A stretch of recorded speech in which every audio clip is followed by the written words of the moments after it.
Hey, how are you? This is Daniel Rezendi, and today we're going to have an international look on how cities are designed to make housing expensive. And this is the photo of the day. It's me right next to a rainbow in Paris, in France, and I just thought the rainbow was so beautiful. I was riding my bike, and all of a sudden I found it. I was so happy, and I asked the local to take a picture, which they did, to their credit.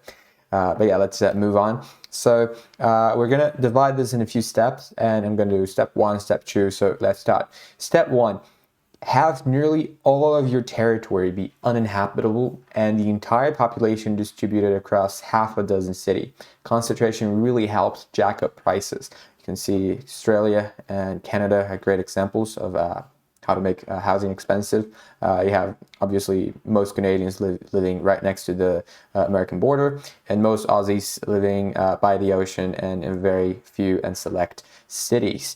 Approximately 40% of Australia's population lives in Sydney and Melbourne, and I wouldn't be surprised if in Canada more than 40%, maybe 60%, lived in just Vancouver, Toronto, and Montreal, though I don't have that data specifically. Step two, have a lot of green areas.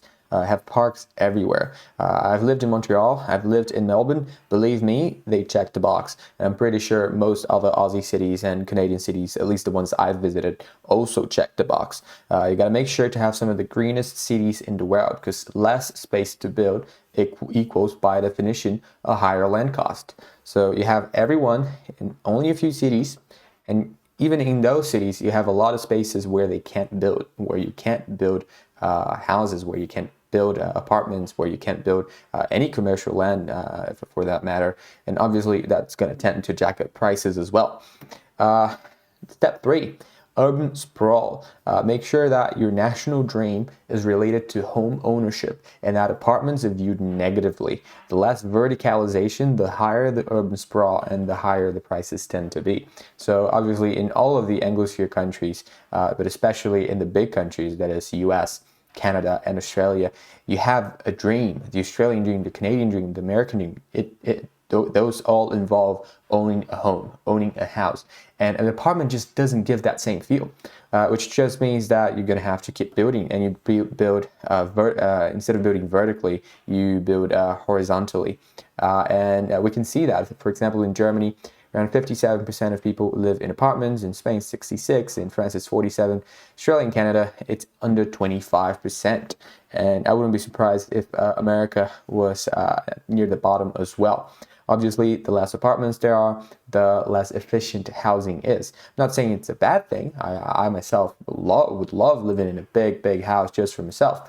What I'm saying is it tends to jack up prices as well by increasing land area costs. All right. So step four, make sure to have indiscriminately high immigration. More people equals more demand per housing unit, which hypes up prices. And in Australia, of course, there's Luxembourg here. That's a 50%. It's on a level of its own. Australia, New Zealand, and Switzerland they follow. And then right next, there's Canada. The US isn't that bad. It's at around 14%. One thing you have to consider is most immigrants in America, they're not in Kentucky, they're not in Kansas, they're not in Wyoming, they're in very particular parts of the countries. And if you take states like California, Florida, New York, you're going to notice that actually it does get near over 20% and near 22, 25%, which, well, it does make sense, but the fact is more people for the same amount of housing will by definition increase the cost of that housing. That's how math works. So like I said, concentrate your population in very specific spots like Australia, like New Zealand, like Canada have. Then you have a lot of green area. Then you do urban sprawl. Then you invite immigration. And then let's go to the step five, zoning laws. So instead of letting people just build whatever they want freely, make sure you restrict building with long waits for permits, zoning laws, and limits on foreign and domestic investment. This makes sure that construction is slow and also low in general and doesn't meet the demand.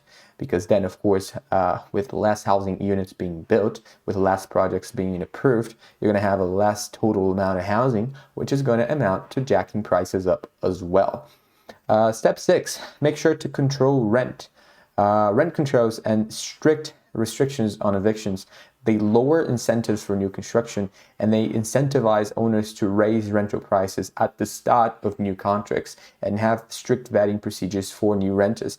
This benefits people who already have a place to rent at the expense of people moving into the market, and especially in very dynamic cities like New York, like Dublin. That just means that so many people, I've talked to so many Brazilians, for example, in Dublin, being Brazilian myself, and all of them say that housing costs in Dublin are just insane. There's something else. And it's not despite rent control, it's because of rent control. Because the fact that people have been paying the same thing since rent control started in 2016 or 2018 or whatever, means that owners are much more careful before renting any place, any new place out. And the incentives, they just don't add up. Cities like Berlin, New York, and Dublin, they're known to have this problem, and they're also known to have rent control. So not a very good solution.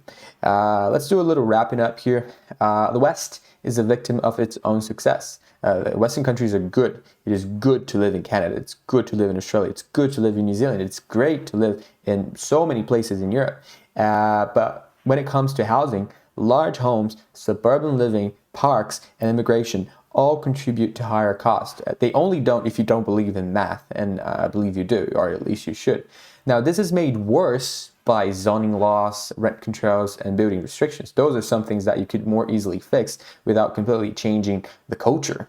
But while the housing crisis can be somewhat alleviated, as long as you want large homes, suburban living, parks, and a healthy, or in some cases unhealthy, amount of immigration, it is unlikely that housing will go back to being truly affordable anytime soon. In the 1950s, in the 1960s, there were less people. There was less immigration.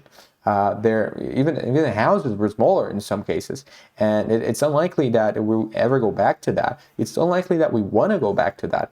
Don't take this video as me criticizing parks and suburban living and large homes. I love all of those, but it comes with a cost. And it is truly unlikely that we're going to have affordable housing anytime soon in most of the West. So how would you lower housing costs? Let me know in the comments below.